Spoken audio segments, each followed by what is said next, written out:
dalam 5 tahun terakhir ini, kelompok-kelompok Islam seolah menjadi terasing di negerinya sendiri. Itu yang dia rasakan. Berapa ulama yang berjuang mendirikan republik ini? Indonesia 80% penduduknya umat Islam.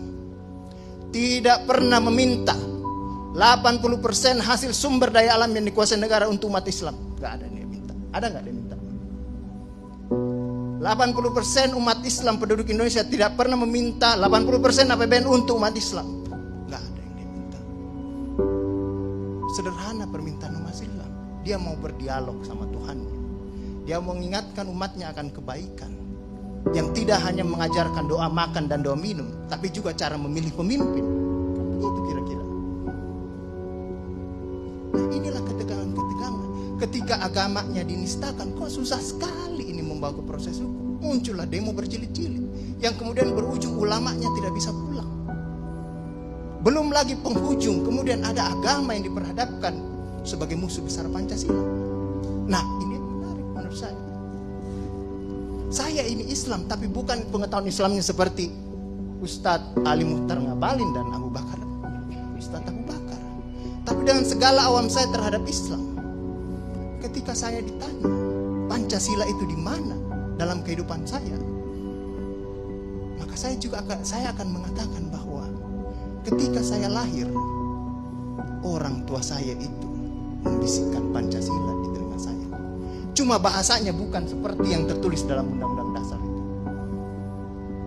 Dia membahasakan Allahu Akbar, Allahu Akbar, Asyhadu an la ilaha illallah, Asyhadu anna Muhammadar Rasulullah.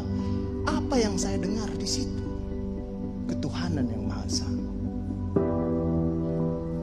Hayya 'alas shalah. Apa yang saya dengar di situ? Mari kita bersatu sama-sama. Karena kita akan mendirikan sholat. Dan Al-Ankabut mengatakan sholat itu mencegah kamu dari perbuatan keji dan mungkar. Ada kemanusiaan yang adil dan beradab. Saya dengar di situ. Hayya 'alal falah. Mari sama-sama menuju kemenangan. Kemenangan yang bagaimana kita peroleh? Kerakyatan yang dipimpin oleh hikmat kebijaksanaan dalam permusyawaratan perwakilan.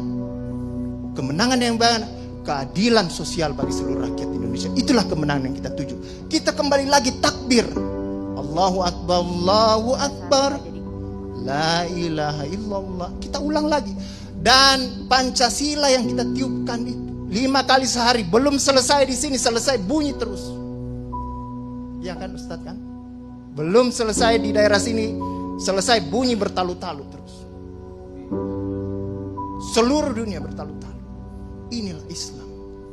Yang kemudian sekarang dalam kelompok ini Ustaz Ali Muhtar Ngabalin, saya banyak belajar dari beliau. Inilah yang kemudian sekarang, kenapa kami mau diperhadap-hadapkan? Kenapa kami ada yang menjalankan keyakinannya ketika dia celananya cingkrang, radikal, atau dia pakai cadar, dulu diperhadap-hadapkan. Saya Indonesia, saya Pancasila, ada dulu itu banyak sekali seperti itu.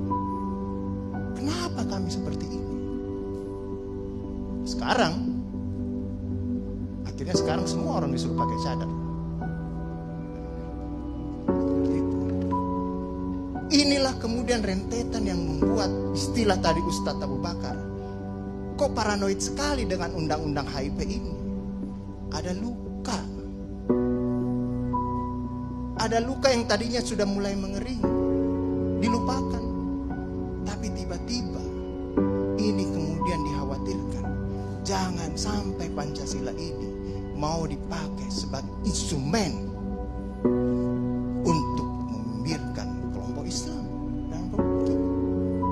Apalagi kalau kita baca RUU-HIP itu, memegang kekuasaan pembinaan ideologi Pancasila ada sama presiden. Saya juga baca-baca sekilas tadi. Kok di situ ditulis pendidikan nasional menurut undang-undang ini itu berubah. Tujuan pendidikan nasional oleh Undang-Undang Dasar mengatakan bahwa beriman, bertakwa, berakhlak mulia. Di sini diciptakan pendidikan nasional itu bertujuan untuk menjadi tenaga ahli dan terampil. Ini kan mau dikasih jadi tukang ini bagi kapitalis kalau seperti itu berpikirnya. Nah, inilah yang kemudian yang dirasakan oleh kelompok-kelompok Islam dalam perspektif perjalanan konstitusional kita, bahwa ada yang tidak adil dilakukan oleh kekuasaan.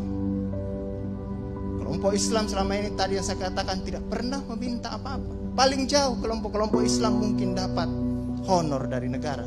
Itu pun tidak dipakai untuk foya, dikembalikan lagi untuk membantu negara menghidupkan santri-santri, mencerdaskan kehidupan bangsa, menciptakan manusia-manusia yang beriman, bertakwa dan akhlak mulia. Yang sebenarnya tugas pemerintah itu dikembalikan lagi seperti itu. Itulah yang kemudian mulailah sekarang kelompok Islam sangat hati-hati kalau kemudian Pancasila ditiupkan terus, seolah-olah ini mau dijadikan instrumen untuk memarjinalkan Pancasila.